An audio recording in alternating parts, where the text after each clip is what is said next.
May mga tao sa paligid natin na maraming negatibong komento sa atin.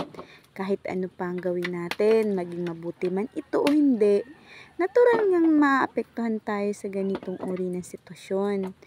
Pero, di natin dapat yan bigyan ng atensyon. Lalo na ang mga sinasabi nila, live your life in your own way. Mag-focus tayo sa mga bagay na talagang napakahalaga para sa atin. At wag na wag natin bigyan ng pansin at atensyon ang komento nila.